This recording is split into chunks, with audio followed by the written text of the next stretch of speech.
wonten Pak Bupati nggih. Nyun sewu, Pak. Nggih, bojo kula niki Pak Bupati. Lumayan. Kok lumayan. Kok lumayan to? Wong ya. Cantik ngono lho. Nggih. Nggih. Niki Dek Lutfiana pikantuk bebingah saking Bu Sukesi Rahayu. Mugi bermanfaat. Nggih. Sinau nyinden sing sregep, senadyan to mung ketemu Bu Kesi mung ning live streaming utawa mirengke radio, mirengke YouTube. Sampeyan iso sinau. Dadi tanpa guru ketemu muka ngene iki ternyata belajar itu dimanapun bisa. Yen pengen dadi sinden kondang ternyata ora kudu ketemu guru sing langsung ketemu ning lewat suwantening mirengaken. Menika saking Pak Sahuri. Wah, Masya Allah, Nduk, kita paringi Pak Sahuri. Pak Sahuri. Nah, niki Bu Kesi sampun maringi Pak Sahuri Matur sampun. suwun Bu Kesi. Nggih, Mbak Mimin kok derek. Oh, lah iya. Lah iya. Mosok digaruk aja to digaruk piye to? Sarung. Oh, sarung nggih. Lah terus kudu dua-duanya dibagekke. Nggih. Nggih, sugeng rawuh. Assalamualaikum Mbak Apri. Waalaikumsalam, Mbak Limbuk Mak Cangi. Sehat nggih? Sehat. Mbak Mimin, Mbak Apri lah nggih sami sehat Oh, saestu nggih. sehat. Oh, badan nggih. kula sehat, sami Nggih, syukur. sehat. Niki bidal jam pinten nggih Klaten? Oh, kula wae bidal saking Klaten jam 6. Sampun panggih Pak Sahuri. Oh, sampun. Oh, nggih. Mbak Mimin, lah Pak Sahuri wae lenggah teng pundi Mbak Oh, Apri? nika wonten kalih Bapak Bupati. Ngapa, Lek?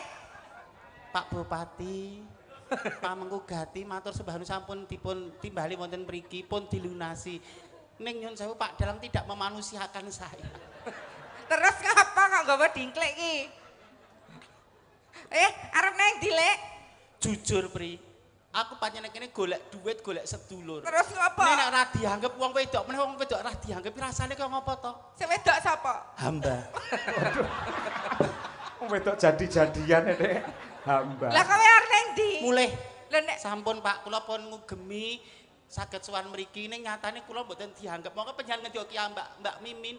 Sing penting sinaosa sidhane Pak Cahyo menika sampun kathah hebat sedaya. Ning jenengan nggih Sri Panggung nggo ayu-ayu kendikanipun panjenengan ngaten to. Ning kowe nek arep mulih ki rak ya melek. Ngapa? Sing mbok gawa ki tasku. Halo. Iki kok Le. Wis jane sinden apa copet nek kancane digawa. Mbak Mimin, ampun mutung ngoten niku. Ketoke kula kalian jenengan mboten gatek niki. Dibagekke sing apik to penyon menika kaya piyai kakung sing larang ngono wong wedok ki menika 80% nganggo perasaan, 20% nganggo logika. Nek rasane wis tatu mengembalikan kepercayaan diri menika sulit.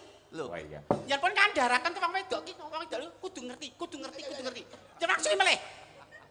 Nimas Pendoro wong ayu. Nggih. Mimin. Lak ya padha winantu Basuki anggenmu sowan. Hai. Lancar pipise nggih lancar. Sing takon pipis ki sapa? Wong wedok pramenopause padha akui lho. Sing nek kuwi lancar berarti dia sehat. Nek iki lahir wis pos lho kaya lho, nek pipise lancar berarti dia sehat. Lho wong wedok nyen sewu, nek wong wedok ngen kula mriko lho. Piyai putri ki kandha pengen toyan lho tekan kamar mandi entek tendalan lho selalu lho. Nek kowe rung mudeng rung ngrasake kaya aku. Wanita pramenopause. Kowe ki wanita. Wanita kok nek nguyuh ngadeg. Lah engko nek lungguh nyapu dalan. Anu pirone iki lho, Mbak, kan anggo nyapu dalan pirone. Banyol ya mayo, enek Pak Bupati Lah sing apik. nyapu dalan lho menika yen sewu lho. Lah niki Mbak Mimin niku nek pipis niku kok kados kejang nggih, Pak nggih. Lah piye? Lah nek pun ajeng rampung niku kok kejang-kejang. Kayak ngono ngetus. Ndongake temanten nak, ndongake temanten. Ngono sing apik kok. Derek ndedonga kagem Mas Guntur kalian dan Mbak Virginia. Mbak Virginia. Nggih, bahagia selalu. Jeneng wong wedok sing apik Virginia. Lho terus Brigita. Terus Mbak Dian, Mira. Lah jeneng sinden kok Sukimin. Sapa Sukimin? Ini berarti kamu membaca biografiku. Nah, awal mula nama Sukimin mesti ada sebab akibat. sebabnya pripun? Kula kan jane jek traing notor mbesing madu. Wah, isih putra Nalendra ndron beteng. Iya. Ning kersane Kanjeng Rama karo Kanjeng Ibu, Nduk, kowe nyamura laku dadi wong cilik, dadi wong sudra. Men ngerti jerit tangise wong cilik kaya ngopo? Akar rumput iki kaya ngopo sing butuhke masyarakat cilik kaya ngopo? Coba aja mung ABS asal bapak senang nyamura laku nganggo jeneng Sukimin. Sukimin ki gur jeneng gur anu men darani wong sudra. dadi kowe iki terah kraton. Kraton. Aja dhuwur-dhuwur lho, sampluk dron lambemu engko. Sik to, aku ora kok mbelani Mbak Mimin. Ketika nun sewu jenengan lak tenggen perform pertunjukan lak asmanipun lak Mbak Mimin. Mbak Mimin. Gitu. Ning buka wadine jenengan ngarani Sukimin. Lho, Lah kan napa Tete. niki jenenge apik to Mbak Mimin? Niki jenenge Panut Wibisono. Niku ya lanang ku ya ndek titit. Malah trucut ora. Kok malah mbok piye to iki? Tembrana lho. Maksudku ngene lho, Pri, maksudku. Wis. Kenapa harus saya sampaikan seperti itu? Kenapa harus sampai seperti itu? Yo, manusia adalah makhluk paling sempurna ciptaane Gusti Allah. Kowe rasa ngrubah rasa suntik silikon, rasa suntik ini, rasa suntik bokong, rasa neko-neko. Bahwa ini kan nyatanya gue nganggo gombal ya menghasilkan uang. Neng kowe iki ya aja Pokoknya nganggo sepeti ya menghasilkan uang lho. aja mbok sebut kuwine. Engko kahananku karo Mas Imam piye? Lah nek jenenge kowe apa nyebut pleci? Lah jenenge. Loh, berarti kan kau tidak merubah kodratnya. Loh, nggih to menika pergi garis bawahi kamu tidak merubah kodratnya. Delalah lemu nyambut gawe ngampil lagemane Piai Putri. Harus kamu ngerti. Kamu dalam pekerjaan meminjam pakaian Piai Putri. Oh, ngono. Dan ini gue contoh, oh Mbak Apri ki lanang kok ayune kaya ngono ya kuwi lanang. Berarti kowe no apa? Sing ngene sama tak Aku. Berarti bojoku kae nang ngompah kabeh nek tak ragati, tak openi, tak sayangi ya iso ayu. Lho. Anu ilmu sing sida petik kuwi lho. Wis arep blegedu sama ladu nek bojone tidak disayang, tidak dicintai, ditanding-tandingke wong wedok lara ati awake rusak. Lho kaya kula ki rak rayu to ning tak menarik lho. Lho. Seks appeal-nya wonten. Oh, wong wedok gembetot ya iki lho. Apri kae ayu ning mboseni. Ning sampean ngeten, sampean kudu berbangga. Njelenipun. Niki kula dipun dawuhi kalih Pak Bupati. Nggih, dos putine Nggih, dikotos lumantar pundi? WA. Nggih. Pak Dalang nuwun sewu mbinjing Mbak Mimin menawi pareng badhe kula jak pangsul teng griya. Matur sembah nuwun Bapak, ya ampun Makina. ya Allah. Ajeng ditanggap. Mboten. Lajeng Nggih seret-seretan putrane. Semua itu mempunyai hak yang sama di mata hukum dan pemerintahan. Waduh. Beliau merangkul minoritas. Iki piye carane nek kabeh ngemohi pemerintah ngemohi, pemuka agama ngemohi terus piye? Lah, Malah piye? ada timbul masalah lebih kompleks lagi. Dirangkul, dikukup Mbak Min menjadi idola. Loh, jadi star. Lah kaya kaya Duh. mbok primae kok setar. Bahagia selalu Mas Guntur, Mbak Mas Virginia, Guntur, Mbak bahagia dunia Virginia. akhirat. Mugi-mugi dadosa keluarga ingkang ayem tentrem Nggih, bahya mulya. nggih. Enggal pinaringan kekancingan tresna wujud putra. Nggih. Putrane nek metu lanang dadi wong lanang tenan. Tulen sejati. Nek metu wedok dadi wedok tenan. Wedok tenan. Aja kaya kowe. Kowe no, aku arep kok ketok tuwa kae jek lho, energik eksotis. Energik eksotis mistis. Penuh misteri. Demit tapi Anu Pak kula- Sahuri matur sembah nuwun. Dongake piye, Pak Sahuri? Usahanipun bakso. Dongaaken Pak Sahuri menika menawi Pak Sahuri mboten tindak mriki kok kadosipun kirang ngoten. Kirang Ngoten. afdol. Nggih. Bapak mboten ngira-ngira hormat kula Bapak Bupati sampun kersa paring sambutan panjenengan raktang sak klimah menika dasipun marem manah kula Bapak. Monggo Bapak. Mboten sawiran niku lak mung rerangken. Nggih nek sawiran mung rerangken. Monggo Pak niku. Sahuri, nggih. Nggih. Monggo Pak Nggih. Dedek dedek dedek. Ya kemawon.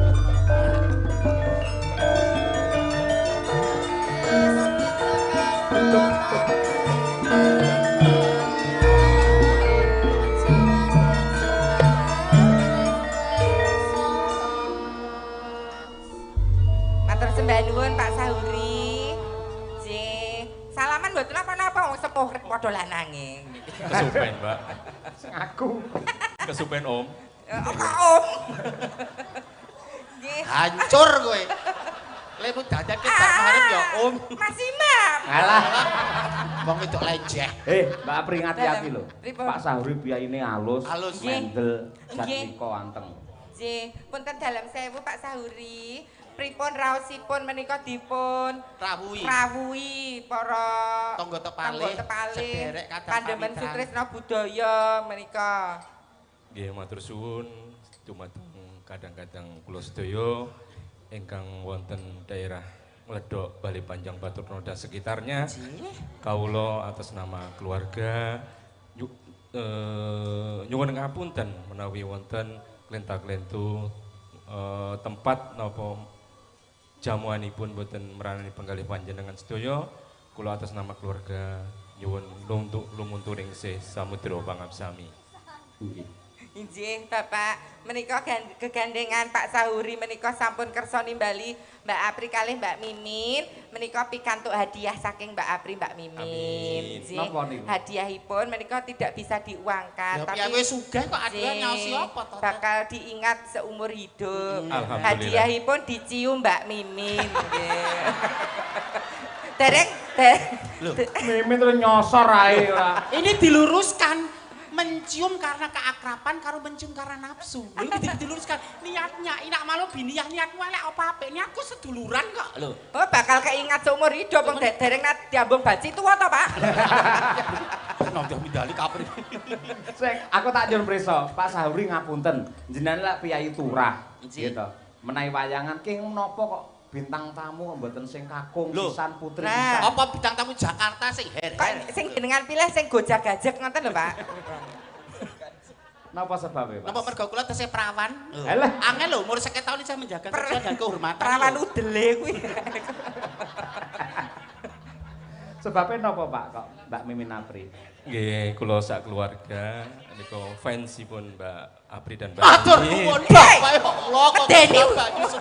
Ya Allah mongko krasane ngatiku ya Allah. Aku rumangsa dimanusiakan aku ya Allah. Menika ugi Bu Endang menika ugi ngefan. Oh, nggih.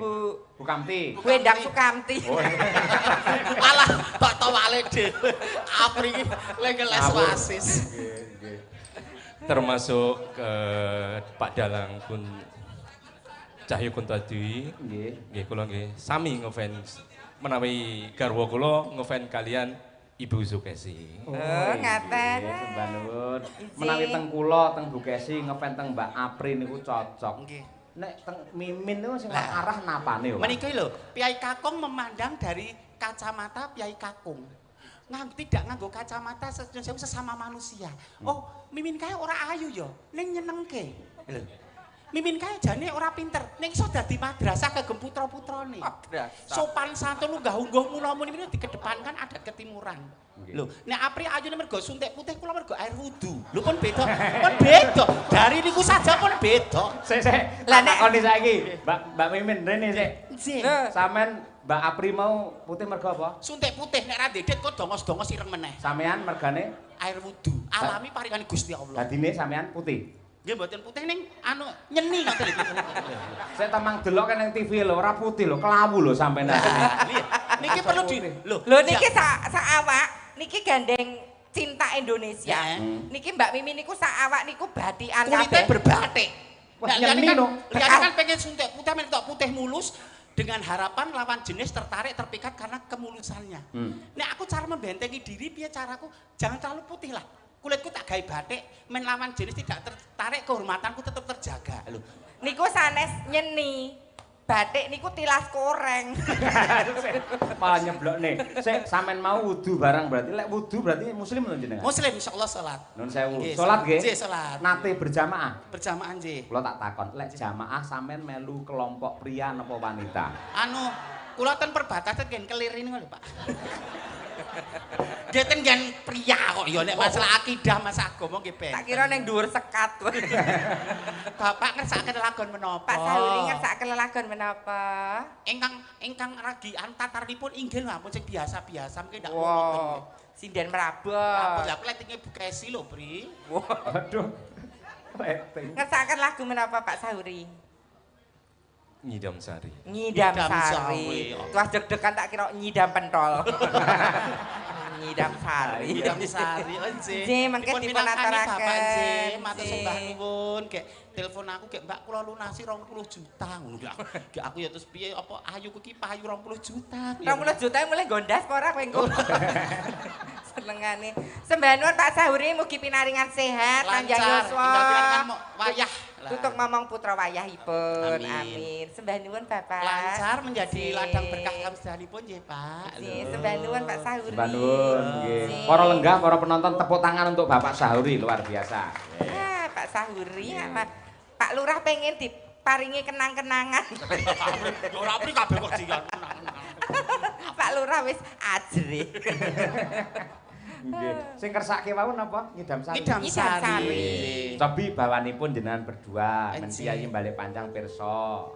Ambak asline niku priya Rainaga anu Ampun, Kak Rainaga. priya ning swantene sae ngoten lho. Rada rene lek kok ndak kaling-kalingan cagak. Nah. Ayuku men ketok maksimal tekan mburi ya. Ayu apa kowe ning padangan jenggotmu. Mbok dikerok. Jane mahrib ya tak cukur kok ting seni. Jene wong wedok fertil ya subur ngene iki pancen.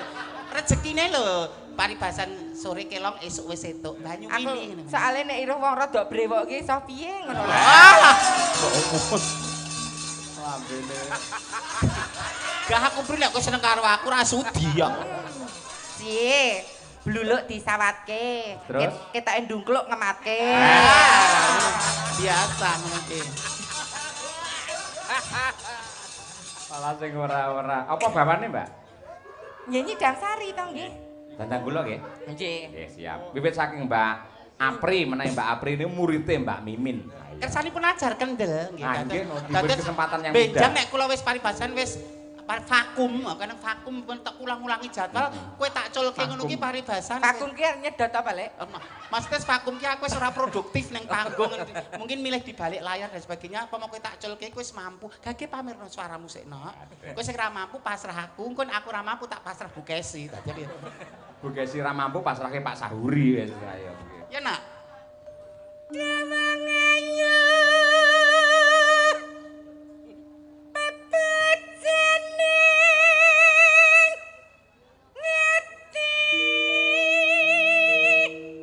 Tak kandhani to suaramu apik ning napasmu ora patek landung mergo kowe udut terus iki lho priwong wedok kok nek udut tek rong slop.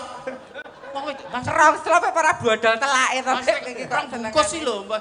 Udut ya uduta terserah duit-duitmu ning kowe iki kan makarya dunia seni sing tok do suaramu. Lah. Eman-eman suaramu nek aku adol rupa wis payu. Lah, Waduh, lah. rupane kaya gemuk nek ora. Nek kowe sing tok do suara nek antek suaramu bosok rak ya. Lha wong wedok iki rak ya tugase ngerokok. Kowe iki piye to?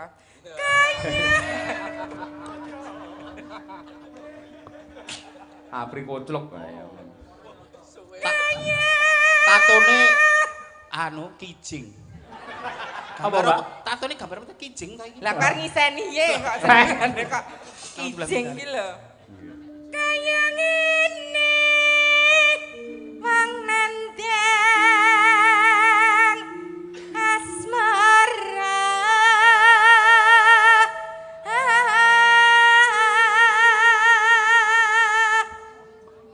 gurune kaya ngapa ya? Aku Iya. siliramu seleh. Seleh. Rada mundur no. Oh iya. Jadi biar pemirsa ki mudeng. Oh, iki tatarannya saya berproses. Bukan berproses tidak bukan berarti jelek loh. Masih berproses. Oh, iki sudah stay. Corone iki pondasine sebakoh lah. Stay, homestay. Ayo. Homestay. Ini kanipun Mas. Oh, iya. Lah, Lagi soro. Coba gurune kaya apa? gurune kaya ngapa niki? Pak Bupati Lenggang. Ya iya no. Perjalanan 2 jam setengah nek ger swara bosoke goblak ra Lah, apa. iya. Piye Wonogiri cantik-cantik jos-jos kok suara. Pak Sauri setahun le nimbali lho. Lah nimbali segak wis dilunasi gak kurang setahun le inden. Nek ra diner tenan ya ora mungkin to. Lah, Tur live streaming barang.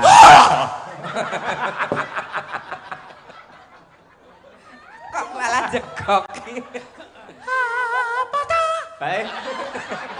Anu Mbak, kalau menjingnya diatur sih. Keep silent, jangan mengganggu. Oh iya, iya, iya. Berikan waktu kepada orang lain untuk memamerkan karyanya. Kamu tuh udah Yeah. dikasih waktu. Jangan biasa memutus omongan Ah, orang. iya. Ini lebih kepada etika. Oh iya, iya. Nah, nyanyi yo. Ora. Ora toh? Ora. Berikan kesempatan. Ya, tak berikan kesempatan. Ya menghancurkan aku. Golek ke dalan. Dan pasaranku hancur ning Batu Retno. Stratenane angel men. Apa toh? Aku. Dewe.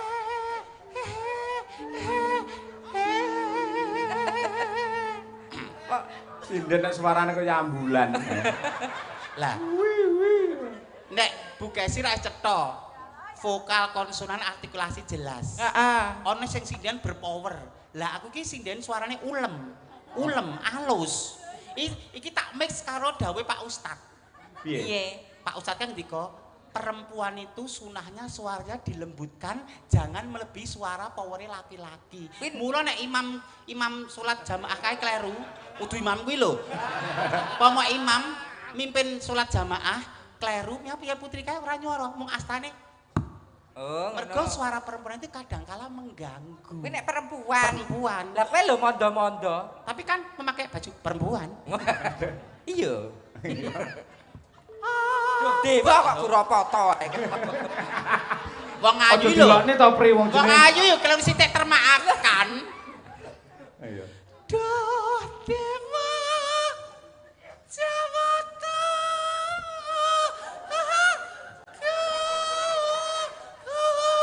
Pak Sahuri, mbok patos bintang tamu sanes to, Pak. Kok kapusan brosur. Lah nek nggo TV yo ketok cantik. Genah utah-utah kok ayune utah-utah kaya duduh gule lho nek TV. Waduh. Kimplah-kimplah. Welas. Duh dewa jawata. Iki teknik miking, teknik miking. Kowe iki bawa apa ayan jane? Miking lho. Dadi iso. Lho, Lah, nek kok lho, kaya nek wong kene ra elek. terlalu bising. Heeh. Teknik miking. Lho. Oh. Gawean lawas. Pikiranmu lho kotor, traveling tekan ke dindi, traveling. Iki nek meminjam kata-katane Bunda Titik Puspa iki ya tebal tipis. Tebel Nek tipis. cara aku sendal pancing.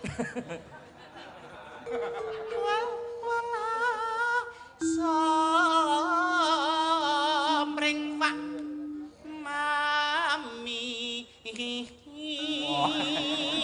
Tak sama kok TV ya lho, Mbak. Nggih. Kok TV masalah nggih nembangi gulu menjengi keter deh. Niki jenenge nek epo. Apa kuwi? Tembolok. Teleh ha.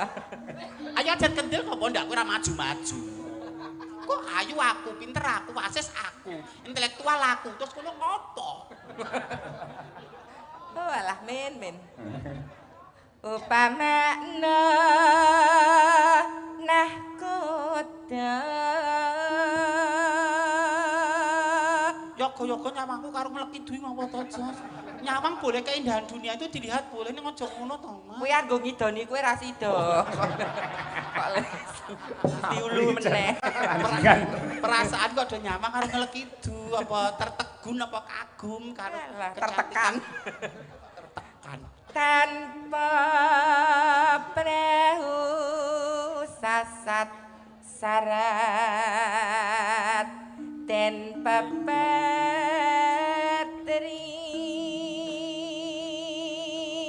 Suara lanang rasa sok cantik bahwa jati dirimu kamu telah lahir sebagai laki-laki suara lanang. Aku lah. Ngidam. Waduh. Ya. Jajal pamerno, Pak. Pamerno. Mbak. Dalan iki kok umpamakno ya, ki sarap Lampung Oh kok. iya, heeh. Bismillahirrahmanirrahim. Duh,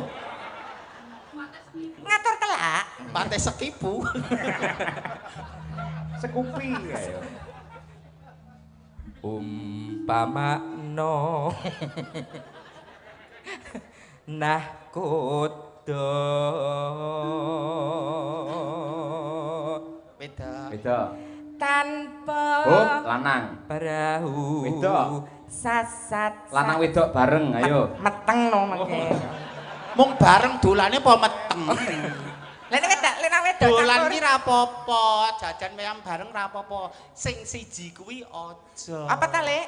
Kok dadak tak critake, boleh kita berteman dengan siapapun, serawung dengan siapapun, ning sing siji kuwi aja paling gini wong wedok. Soale cara-cara kuwi terenggut kehormatane seumur hidup paribasan lho kuwi asor lho. Lah kok kowe kan disampir kene galengan. Lah kan dibayar. Nek dibayar kan dol tinungku sah. Sah. Transaksi ya, tah hitam di atas putih. Aduh. Wis ra bayaran mulih masuk angin digeni wong sak desa dosane ra mekakat. Korban aplikasi babak bundas. Apa? Meliset. 100 meter kok ketemu nih Sulomo malah.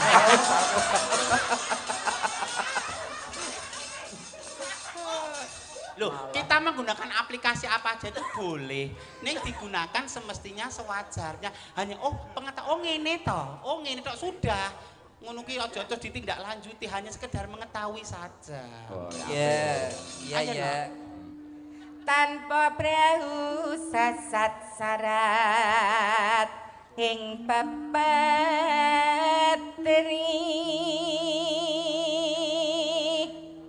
nyidam saring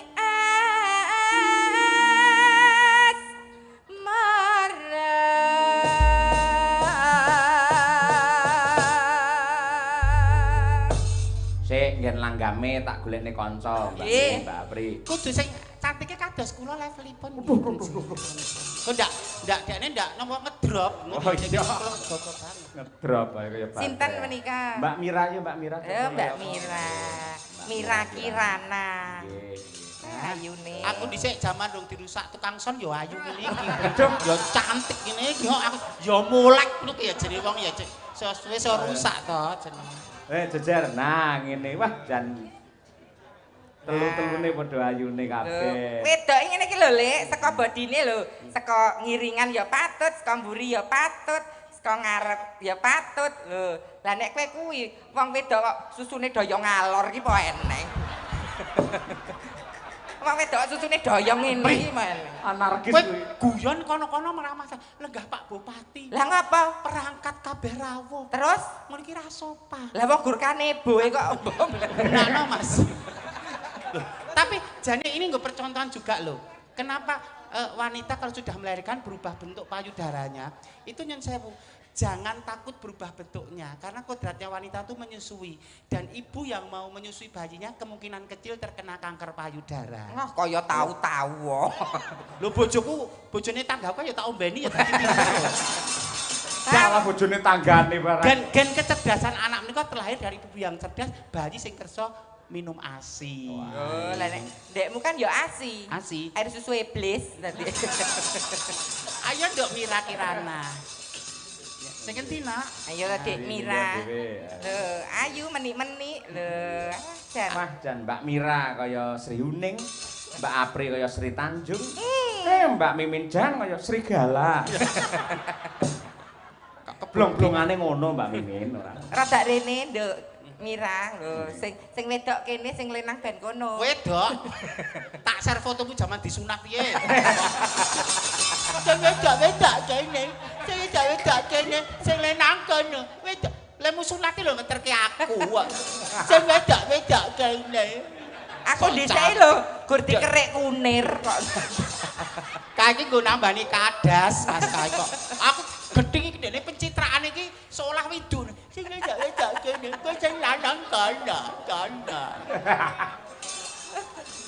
Oh, edan. Ayo Dek Mira. Mira, Mira.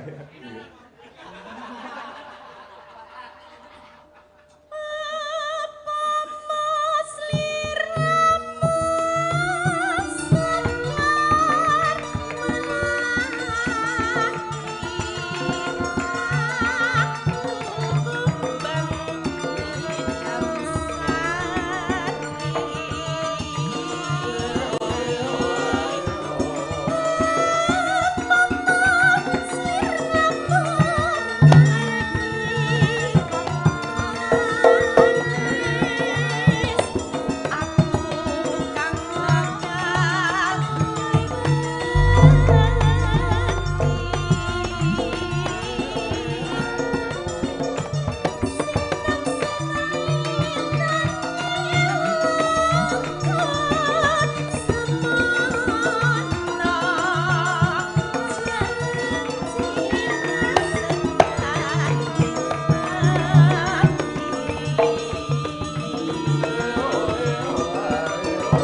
Jangan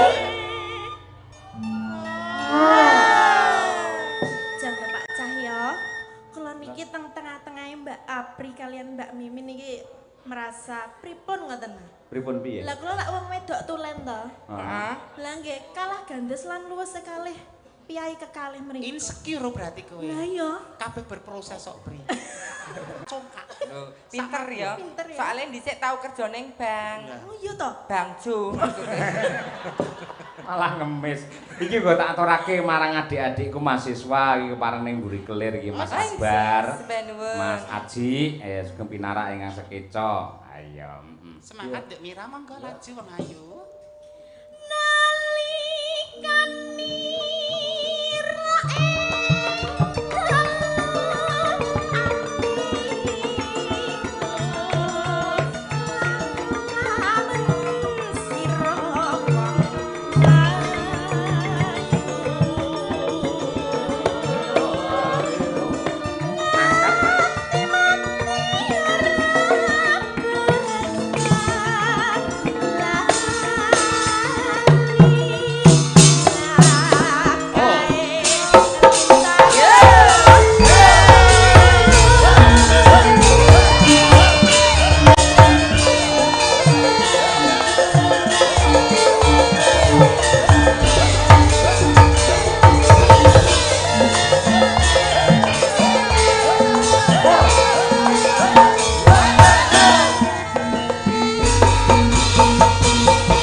Menika ugi wonten awala Mbak Mimin, Mbak Apri. Dipanas. Assalamualaikum. Waalaikumsalam. Nggih. Kagem Pak Dalang, sak rombongan saderengipun nyuwun pangapunten menika wonten lare ingkang ngepen kalian Pak Cahyo lan Bu Kesi. Kepingin sanget pinanggih wonten ing panggung badhe nderek gladen. Mohon dipun paringi wekdal. Nggih, monggo. Atas nama Ananda Lutfiana. Nggih. Pundi Mbak Lutfi napa? Mbak Dek Lutfi. Dek Lutfiana. Oh nika adike. Oh niki wau pun pinanggih kalian kula. Nggih. Niku asring nusul kula wayangan Mbak Mimin, Mbak Apri. Oh ngaten, Dek Lutfiana. Nggih. Menika gandeng anak-anak dipun sepati riyen nonton. Monggo jenengan monggo. Nggih. Waktu kita tamasya berkeliling-keliling kota, hendak melihat-lihat keramaian yang ada. Saya panggilkan cicak, cari kakak berkuda. Cicak, tolong bawa saya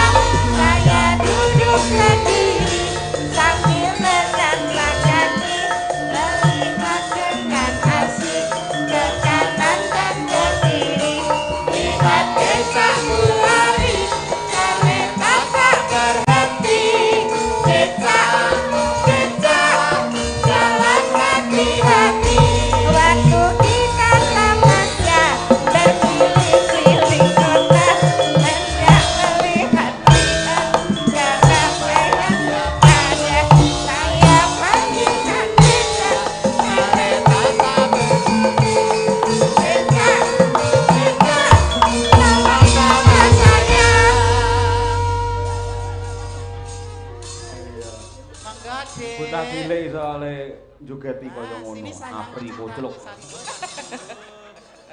Lah dereng minggah kok. Ya sini sayang. Hah? Ah, mriki dituntun Mbah Kakung. Ayo. Ini kali Bude Mimin alon-alon. Nah, kali Bude. Alon, iya sayang. Yo naik, sekarang naik. Yo. Naik satu. Nah, nih sama Tante Inces ya. Ibu. Bu. Bu, mriki. Amit sewu. Anu to, tunane terang. Ya nggih. Masyaallah. Sini sayang. Ini sayang. Nih. Mic-nya di Ini, sini. Sini ngadep. Sana. Ini Bude Mimin, ini Mas Sapri. Mboten. Nami sinten, Mbak? Nama siapa? Lutfiana Anggia Mukti, Lutfiana Anggiana Mukti. Kelas pinten? kelas sekawan SD. Oh, kelas kawan SD. Sik, tak takonane. Sebabe napa kok pengin pinanggih Bu Kesi kali Pak Cahyo? Ngefan. Ngefan. Ngefan napanipun? Dek Lutfi. Cengkok Ibu Kesi niku Wow, sae. Cengkoke Bu Kesi. Luar biasa. Nawi kalih anu Mbah Kakung Mimin ngefan mboten? Apa iki opo? Mboten ngertos. Ora kena. Aku dipikir karo bapakne cah-cah pancen. Nggih. Daleme pundi to, Mbak? Sampean? Giri Tantra. Giri Tantra. Badhe nembang napa? Langgam liwes putih dibawani Asmaradana Semarangan. Asmaradana Semarangan lek Dar ayo. Mliwis putih itu karyane sinten, Nduk? Mbah Sukran Suwondo. Mbah Sukran. Bapake sinten niku? Pak Cahyo Kuntadi. Pak Cahyo bojone sinten? Bu Sukesi Rahayu. Nggih. Pen tenan beliau. Duwe ngon-ngon jenenge Mimin. Wis cocok. Monggo, Mbak. Ayo Mbak Mimin. Meles sik. Saturu sore kaki. Iki sing apa jenenge lek sing muda-muda lho, kaya dicambuk rasane lho. Sageti kayak lilin bareng. Dicambuk ini rasanya kaya jenenge kaya anu nggih. Ya Allah Pak Yoyo. Dodok atine. Dodok. Ekstrim banget nih Pak Yoyo. Ya Allah. Pakai kursi. Iya, Dek. Ayo, Dek. Rapat lho, ayo. Terus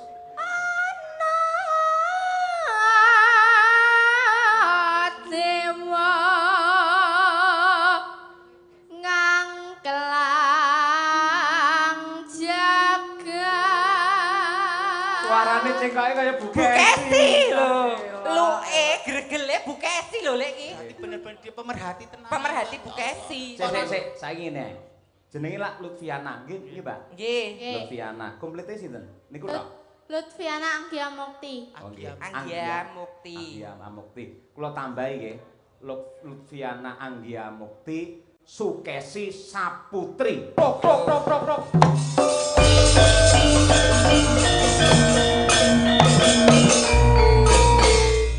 Dipun emot-emot nggih Bu, namine sapa mau Lutfiana Anggia Mukti Sukesi Saputri.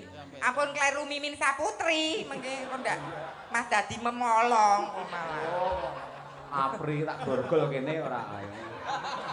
Pun pikantuk napa tetenger enggah saking Pak Yoyo mugi berkahi. Amin. Mugi ndayani gesangipun Dek Lutfiana sekeluarga. Dipun lajengaken Cahayu. Nyangking bokor kencah nane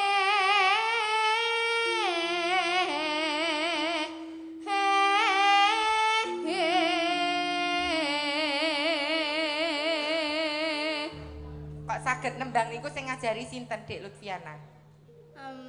Mirengke Bu Sukesi Rahayu. Oh, alah, naming mireng. Menika salah satu warga panjenengan Pak Bupati. Mempunyai talenta yang luar Nggih, Bu, biasa. mempunyai talenta yang sangat luar biasa menika. So hari jadi ditampilke iso Nah, becik. wis. Malah elok-elok nggih. Boleh ya, Mbak. Ayo, Dek Lutfi. Isi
adile Gusti Allah ya, Lek. Setiap kekurangan mesti diparingi keluwihan.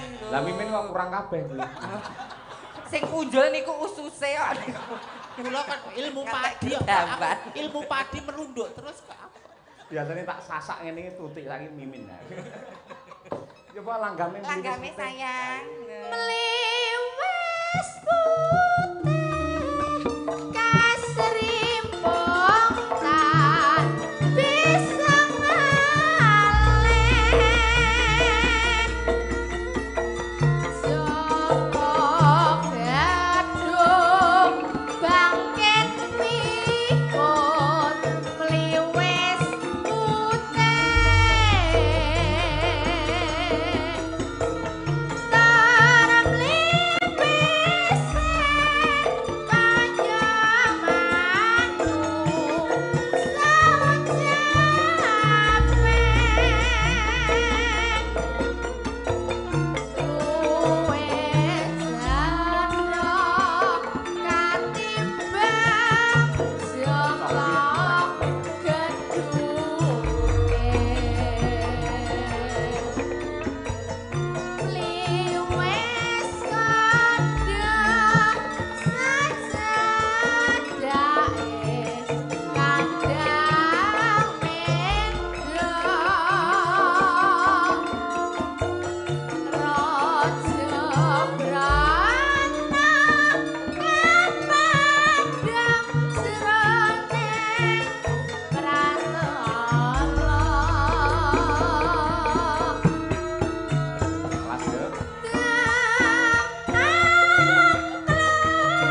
sepisan malih nyuwun tepuk tangan para lenggah luar biasa gawe trenyuh bocah iki. Ya. Ayo Bu Kesi, komentar Bu Kesi. Semangat ya, Dik ya. Bu Kesi monggo. Nggih. Lah, Bu Kesi Ya malah Allah, niki keajaibane Gusti Allah, keadilanipun Gusti Allah kados ngeten niki. Kula ati kula trenyuh nangis saestu dalu niki kepanggih adik Luftiana. Nduk, ya Allah, suaramu luar biasa nyengkok persis Bu Kesi. Ora eman-eman Pak aku arep maringi bebungah karo adik Luftiana. Tak ben semangat lek sinau nyinden. Sapa ngerti mungko saka Wonogiri muncul sinden-sinden berbakat senadyan to ana sing kurang ing bab cocone Bu Kesi badhe maringi menapa? tak paringi sangu bebungah muga-muga Dek Lufti saya semangat. Ngoten. Ayo Nduk, apa Bu Kesi sing rono? Nggih, Bu Kesi jumeneng nggih. Sak rono. Nggih, monggo Bu Kesi. Jumeneng Bu. Wah, ngapunten Pak Bupati nggih. Nyun sewu Pak. Nggih, bojo Ya kula niki Allah. Pak Bupati. Lumayan. Kok lumayan. Kok lumayan to? Wong ya. Cantik ngono lho. Nggih, cantik. Niki Dek Lutfiana pikantuk bebingah saking Bu Sukesi Rahayu. Mugi bermanfaat. Nggih. Sinau nyinden sing sregep senadyan to mung ketemu Bu Kesi mung ning live streaming utawa mirengke radio, mirengke YouTube. Sampeyan iso sinau. Dadi tanpa guru ketemu muka ngene iki ternyata belajar itu dimanapun bisa. Yen pengen dadi sinden kondang ternyata ora kudu ketemu guru sing langsung ketemu ning lewat swantening mirengaken. Mereka saking Pak Sahuri. Wah, Masya Allah, Nduk, kita paringi Pak Sahuri. Pak Sahuri. Nah, niki Bu Kesi sampun maringi Pak Sahuri Matur suwun sampun. Bu Kesi. Nggih, Mbak Mimin kok derek. Oh, lah iya. Nggih. Lah iya, lah iya. Lah iya.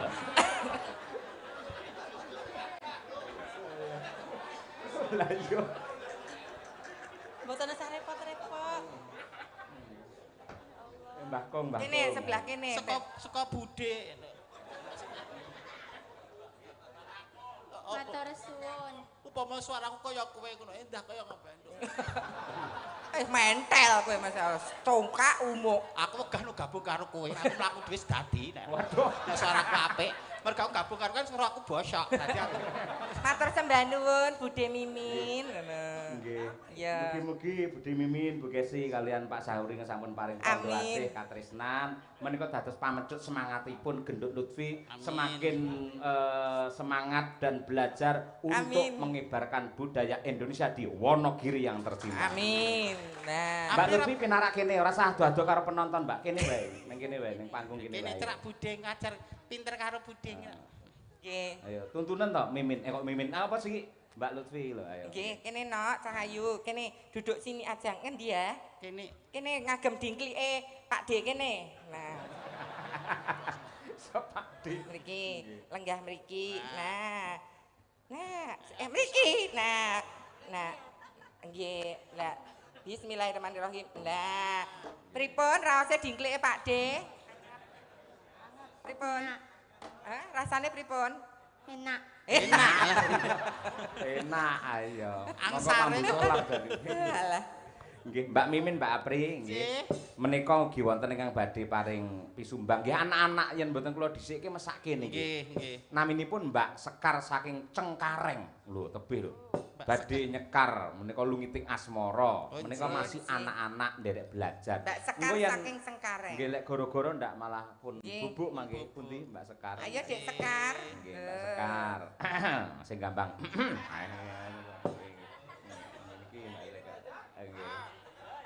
Ayune iki nak mikir dicasi mek nak. Mriki Cahayu. Nah, mriki rada mriki. Pengalian meden-medeni bocah kok lho. Sia-sia to. Sia-sia tenan. Apri. Apa aku iki greget-gregeti panggung apa orane disingkang-sing. Lho, Pak Lurah ugi maringi Dek Lutfi. Matur nuwun Pak Lurah. Pak Bupati ugi sampun matur Sembah sembah nuwun, Pak nuwun. Bupati. Luar biasa. Kata sing tresno kalih Dek Lutfiana. Aku kok kaya kedodok rasane Lah atiku. yo kok Nek aku ora maringi ya. Lah iya. Kowe mau pira? 200. Kok 200 Kuwi dompetku.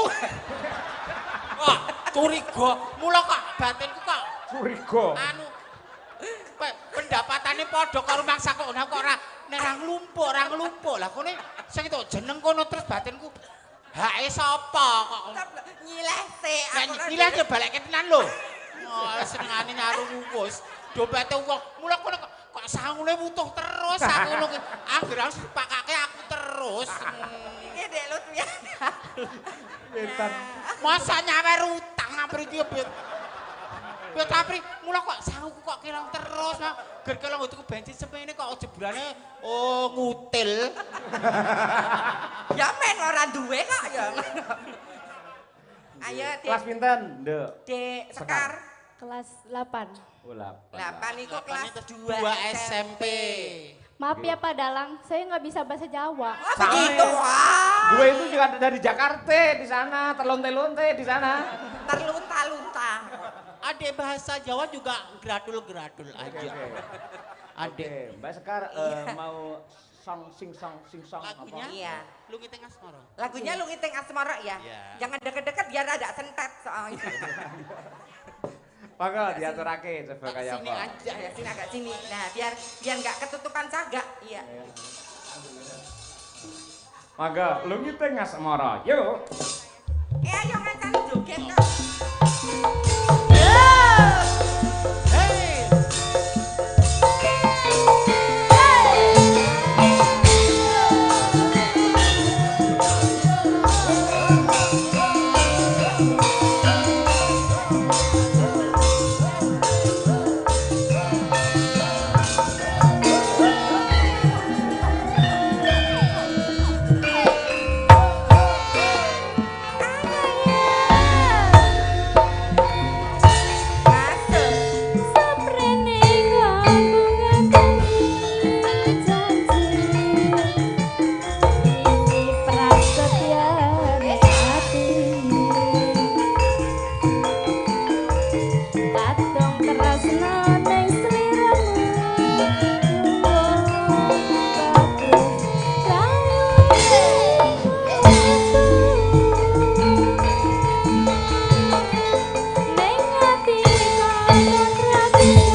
Cengkareng. Nggih, Mbak Sekar le nembang ya jos, Mbak April le joget ya erotis.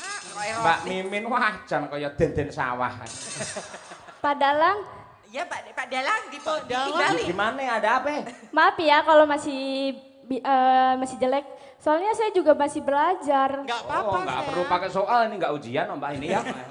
Tidak apa-apa, iya. Terima kasih Adek Sekar. Iya. Hati-hati Mbak Sekar, terima kasih. kalau Salim turun. dulu sama Pak Dalang. Oke, Iya. enggak apa-apa. Iya. Salim, ya itu. Ya ampun, cantik Ya, banget. Pak. Oh Itu, niki ya. di kaosi apa jenenge? Dikasih, dikasih sawer, iya. Dari Disaosi. iya sayang. Terima kasih. Walah. Anjir Mengko bet. Mbak Lutfi jangan anu ya, Mbak Apri. Ya. Mbak Lutfi jak lenggah kono. Nggih, mengko bar iki. Ji. Istirahat rumiyin, Ya. ibarate wong mangan Siap. yen kuwareken ndak mbesesek. Ayo. Ya. Ndak ngantukan. Ayo nggih. Dok Lutfi lenggah teng mriki mboten napa-napa, napa Sampai naik. sak sekecanipun. Wonten Di ngandhap bawah mriki boleh. nggih. Oh, nggih. Iya. Mangke lek enten wekdal Mbak Lutfi saged nembang melih yen Nggih, goro-goro ngoten nggih. Nah, turun satu tangga, ya. Nggih. Ya. Nggih. Belok kanan, ya. Turun satu tangga, glek. Nah, sampun. Nggih, terima kasih. Pengasih saka Hyang Agung muga-muga tansah ditampa dening Pak Sahuri sak keluarga. Iya. Yo Nduk, mbacetne gelar cerita, kene iki piyai remen ning lakon aja nganti awake dhewe kedelarung-delarung. Ayo tak dherekake, Mas. Koko sing koko meluk meneng jasanya apa sing sawan kok sagong rasapan